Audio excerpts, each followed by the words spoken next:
தமிழக மக்களுக்கு வணக்கம். திருட்டு பைய கதிரானந்த் சிக்கினான். இதுதான் நம்ம சொல்ல வேண்டியது. இவனுக்கெல்லாம் என்ன மரியாதை? இவன் எப்படியா இருந்தால் நமக்கு என்ன? திருட்டு பைய தானே. எதுவும் இல்லாமல் இவன் காலேஜ் ஒன்று வச்சுருக்கான். கல்வி தந்தையான் இவன். சரியா? இவன் ஒரு காலேஜ் ஒன்று வச்சுருக்கான். அந்த காலேஜில் வந்து 14 கோடி ரூபாய் சும்மா சேஞ்சு கை மாற்றா வச்சுருக்கான். 14 கோடி ரூபாய் அப்படியே ரொக்க பணமாக வச்சுருக்கான். எல்லாம் திருட்டு பணம் தான். உங்கள் பணம், என் பணம், எல்லார் பணமும் தான். அதை வச்சுருக்கான். அதை வந்து கைப்பற்றிட்டாங்க அமலாக்கத்துறை. அவங்களுடைய ரெய்டில் வந்து அவங்க கைப்பற்றிட்டாங்க. இந்த ரெய்டில் பார்த்திங்கன்னா 14 கோடி ரூபாய் இங்கே கைப்பற்றியிருக்காங்க. 4 இடங்களில் சோதனை நடத்தியிருக்காங்க. அதுவும் 3 நாட்கள் இந்த சோதனை நடந்திருக்கு அப்படின்றத நம்மளால் பார்க்க முடிகிறது. இந்த சோதனை நடந்ததுக்கப்புறம் திடீர்னு பார்த்திங்கன்னா நம்ம துரைமுருகனுக்கு ஞானோதயம் வந்துருச்சு. ஆஹா, தமிழ்நாட்டுக்கு ஏதாவது நல்லது பண்ணணும் அப்படின்னு சொல்லிட்டு. அதனால் என்ன பண்ணார்னா 85 வயதில், இந்த தள்ளாத வயதிலும் கூட அவர் டெல்லிக்கு பறந்தார். அதுவும் என்ன, அவ்வளோ குளிர் டெல்லியில், அங்கே மனுஷனே நடமாட முடியாத அளவுக்கு குளிர். அந்த குளிரிலும் டெல்லிக்கு பறந்து தமிழ்நாட்டிற்காக அவர் வந்து நள்ளிரவில் சென்று பேச்சுவார்த்தை நடத்தினார் அப்படின்றத நாம் நம்பணும். ஏன்னா நம்மெல்லாம் கிறுக்கணுங்கள்ல, இவனுக்கு சொல்கிறதுலாம் நம்ம நம்பணும். ஆனால் என்னுடைய கேள்வி இங்கே என்னென்னா, இந்த கதிரானந்த் என்பவன் அவன் வந்து இந்த அமலாக்கத்துறையுடைய அந்த சம்மனுக்கு ஆஜராக வேண்டும் அப்படின்னு அவனுக்கு ஒரு தேதி குறிப்பிட்டு வழங்கப்பட்டிருக்கிறது. இந்த சம்மன் எந்த தேதி இருக்கிறது என்பது எல்லோருக்குமே தெரியும். அதாவது திமுக தரப்பு, எல்லோருக்குன்னா திமுக தரப்புக்கு தெரியும். தெரிந்ததுனால இவங்க என்ன பண்ணுறாங்கன்னா, அதே தேதியில் திடீர்னு கூப்பிட்டு திருமுருகன் காந்தி இத்தியாதி ஆளுங்களை விட்டு சீமான் வீட்டை வந்து முற்றுகையிட வேண்டும் அப்படின்னு இவங்க தேதி குறிக்கிறாங்க. எதுக்காக? ஒரு வார நாளை நீங்கள் முற்றுகையிடுவதற்காக தேர்வு செய்ய வேண்டும். அதுவும் இதே நாள், எந்த நாளில் இந்த கதிரானந்தை வந்து விசாரணைக்கு அழைத்திருக்கிறார்களோ அதே நாளை இவங்க வந்து தேர்வு செய்கிறாங்க. ஏன்னா மீடியாலாம் அங்கே ஓடும்ல, மீடியாக்கள் இவர்களுடைய கைப்பாவை தானே. மடைமாற்றம் செய்வது தானே இவங்களுடைய முழு நேர வேலையுமே.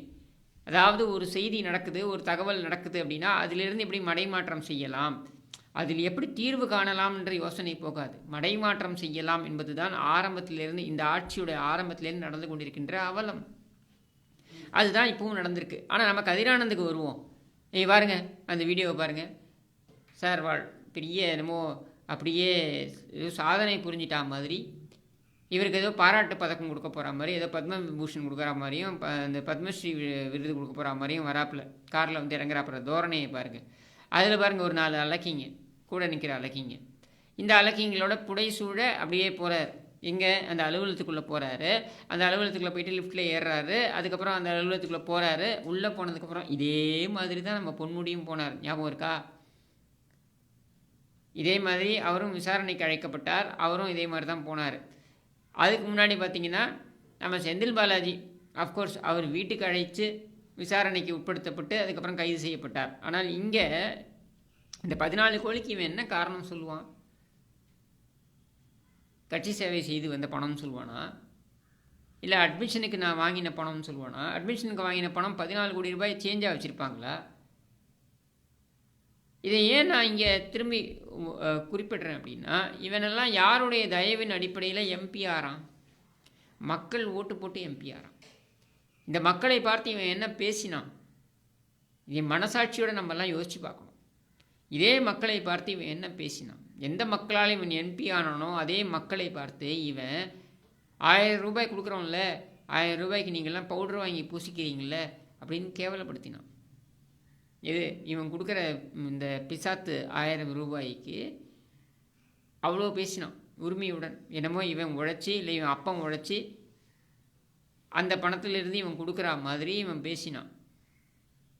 இதே விழுப்புரத்தில் இப்போது கடந்த மாதம் நீங்கள் பார்த்தீங்கன்னாக்கா வெள்ளம் நடந்திருக்கு.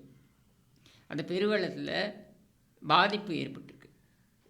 அந்த பாதிப்பு ஏற்பட்ட பகுதிகளில் பார்த்தீங்கன்னா 2000 ரூபாய், சென்னைக்கு 6000 ரூபாய் கொடுத்தாங்க. ஆனால் இங்கே விழுப்புரத்துக்கு, கள்ளக்குறிச்சிக்கு, திருவண்ணாமலை வரைக்கும், கிருஷ்ணகிரி வரைக்கும்னு வச்சுக்கோங்க, இங்கே எல்லாம் வந்து 2000 ரூபாய் என்று அறிவித்தார்கள். இந்த 2000 ரூபாயும் டோக்கன் என்று சொல்லிவிட்டார்கள். அந்த டோக்கனை எல்லாம் திமுக காரனுக்கு தூக்கி போயிட்டான். அப்போ வரல அப்படின்னு சொல்லி அந்த அப்பாவி மக்கள் ரோட்டில் இறங்கி போராடுகிறார்கள். எங்களுக்கு அந்த 2000 ரூபாய் வரல, இது வீடு வாசல் எல்லாத்தையும் இழந்து வெள்ளம் வந்து வீட்டுக்குள்ளே புகுந்து தன்னுடைய உடைமைகளை எல்லாம் இழந்து அவங்க கேவலம் இந்த 2000 ரூபாய்க்காக ரோட்டில் வந்து உட்கார்றாங்க. இவ்வாறு ரோட்டில் வந்து உட்கார்றவங்கள காவல்துறையை வச்சு அடித்து தூக்கிட்டு போய் உள்ளே வைக்கிறாங்க. இதில் பார்த்தீங்கன்னா ஏன் இதை இங்கே சொல்கிறேன், இந்த விஷயத்துக்கு நான் ஏன் சொல்கிறேன், ஏன் இந்த கதிரானந்தன்ற திருடன் விஷயத்துக்கு நான் சொல்கிறேன்னா, இவன் அப்பன் துரைமுருகன் தான் காரணம் அவங்க அந்த நிலைமைக்கு வந்ததுக்கு. ஏன் தெரியுமா? சாத்தனூர் அணை, அந்த சாத்தனூர் அணை திறந்து விடப்பட்டது, நள்ளிரவில் திறந்து விடப்பட்டது, எந்தவித முன்னெச்சரிக்கையும் இல்லாமல் திறந்து விடப்பட்டது. திறந்து விடப்பட்டதனால் அங்கே பல லட்சம் மக்கள் பாதிக்கப்பட்டார்கள்.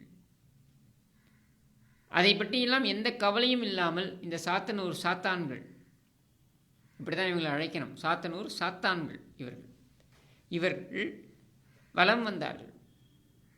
இதில் பார்த்தீங்கன்னா பெருமை வேறு. இந்த மீடியாக்கள்லாம் துரைமுருகன் அசால்ட்டாக பேசுகிறார். எவன் காசில் பேசுகிறான்? அவன் அப்பா வீட்டு காசில் பேசுகிறானா? அவன் உழைப்பில் பேசுகிறானா? இந்த அயோக்கிய ராஸ்கல் எல்லாம் நம்முடைய காசில் பேசுகிறான், நம்முடைய பணத்தில், நம்முடைய வரியில் அவன் பேசுகிறான்.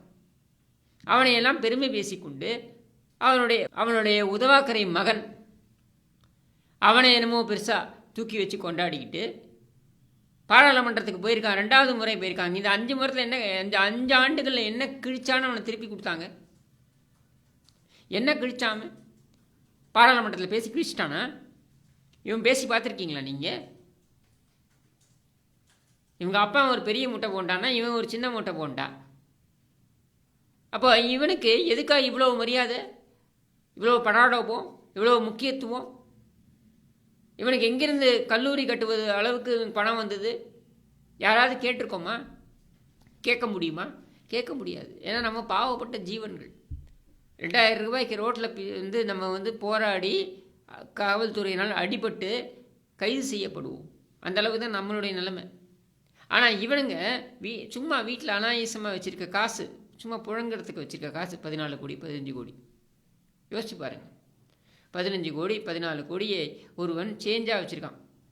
வீட்டில் பெண்கள் எல்லாம் ஹேண்ட்பேக்கில் வச்சுருப்பாங்களே, 100 ரூபாய் 200 ரூபாய் வச்சுருப்பாங்களே கைமாத்துக்காக. அந்த மாதிரி கைமாத்துக்கு இவன் வச்சுருக்காங்க 15 கோடி ரூபாயே. யாருடைய காசு? நம்முடைய காசு, நம்முடைய ரத்தத்திலிருந்து உரிந்த காசு. நம்முடைய ரத்தம் மட்டும் இல்லை, இந்த மண்ணிலிருந்து உரிந்த காசு. இது இந்த மணல் மாஃபியாவில் இவங்க அப்பனும் இவனும் சேர்ந்து கொள்ளையடித்த காசு. இந்த அயோக்கிய பயல்களை நாம் வந்து தோல் இழுத்து காமிக்க வேண்டாமா? மீடியாவுக்கு முன்னாடி கொண்டு போய் காமிக்க வேண்டாமா? மீடியா இதை கவர் பண்ண வேண்டாமா? இதை கவர் பண்ணாமல் இதிலிருந்து தப்பிக்க வேண்டும் இந்த அரசாங்கம் என்பதற்காக மடைமாற்றம் செய்வதற்கு அதே தேதியை குறிக்கிறார்கள். எதுக்கு? சீமானுடைய வீட்டில் போய் முற்றுகையிட போகிறாங்களாம். யார்? ஒரு 42 இயக்கங்கள், 42 இயக்கங்கள்லேருந்து 50 பேர். இதை லைவில் காமிக்கிறதுக்கு எல்லா மீடியாவும் அங்கே ஓடிடுச்சு. உங்களுக்கெல்லாம் வெக்கம் இல்லையா? நான் மீடியாவை பார்த்து கேட்குறேன், என்றைக்கு தான் சோறு தின்ன ஆரம்பிக்க போகிறீங்க? என்றைக்கு தான் சோறு தின்ன ஆரம்பிக்க போகிறீங்க? எவ்வளோ நாள் தான் அந்த அறிவாலயத்துலேயும் வரக்கூடிய லத்தியை தின்னுவீங்க? அப்படின்ற கேள்வியை கேட்டு விடைபெறுகிறேன். நன்றி, வணக்கம்.